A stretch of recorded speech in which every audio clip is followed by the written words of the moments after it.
Hello, this is Roxanne with Scenic Regional Library in Herman, and I am going to show you how to make a tie-dyed mask today. I say tie-dyed because it's a similar process, but this is actually done with Sharpie markers, which is super messy. As you can see, I've already practiced a little bit. So I wanted to show you how to do it with stuff that I had at home. The only thing that I had to find that I didn't have at home was the mask. And I do have some of these in the library. There's a limited supply, but I do have some of these in the library if you want to come by and pick one up, and you can try it at home. And for that matter, I'll bring all my Sharpies to the library, and if you want to sit there and color them while you're in the library, you can use all my Sharpies. Look, I've got like 8 million different shades of blue. I don't know how that happened, but I've also got yellow and purple and green and orange, and you're welcome to use those in the library and pick up a mask. So here's what you need to do. I did this first one where I did like if I can angle this down here, where I did like a rose pattern, you know, where you twist it around this way and it makes a flat rose. Well, this one I thought it would be fun if I had a sunburst pattern, so I'm going to try to make a sunburst pattern around my mouth. So I'm going to put this on my face. All right, there's the right way to wear your mask, over your nose, over your mouth, and then I'm going to figure out where my mouth is. There's my mouth.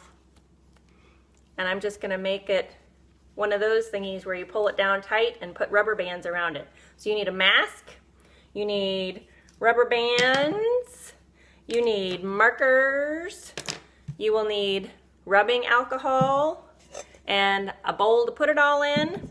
And if you don't want to get marker all over your fingers, you're going to want rubber gloves. So this is how you do it. Let me angle my camera down here and you can see how I'm going to do this.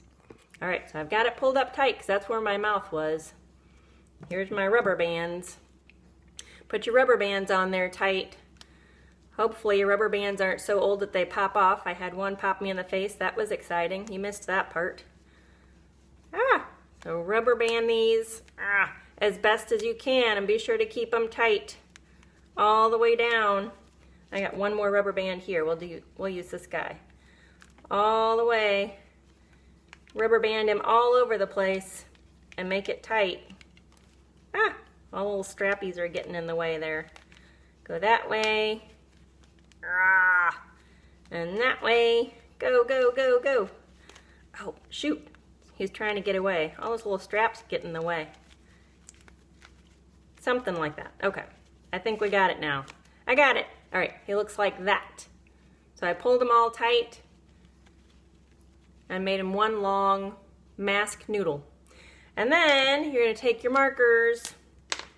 I've got these 3 colors, yellow, purple, and green. And of course, you're going to color those all around. This takes a long time. Be sure you don't leave any white unless you want it to be white, but don't leave any white space. Be sure you color the whole thing all the way around. And when you're finished, it'll be all colored like this, right? Okay, so I'm going to color this. You probably don't want to watch me color this. So I'll be right back. So I've got all of I made 2 masks. This one was the rose tie-dye where you lay it flat and you twist it around. And this one is kind of like a cone where I found where my mouth is going to be, and I put rubber bands really tight all the way through it. And you can see that I've colored with marker all over my fingers, but I've colored all over where the marker or where the rubber bands meet. I kind of colored up inside right there a little bit. And this one, honestly, I got tired of coloring and fighting the little strappy things because they were just going all over the place. So I colored them about halfway up. But you know, you can do whatever you want. So there, I didn't color inside this one as much as I did the other one. And then I'm going to put them in a bowl. They're there in a bowl. And I'm going to put some rubbing alcohol on them, just enough that they're wet. They don't have to be soaking. You just want the colors to bleed. When the colors bleed is when you get that really cool tie-dye look. So colors bleeding means it's a good thing, right? Because they're going to soak up the alcohol. Whoops. They're going to soak up the alcohol and bleed just a little bit. Kind of flip them around so they get all of the alcohol in there. There they go. They're soaking it all up. Perfect.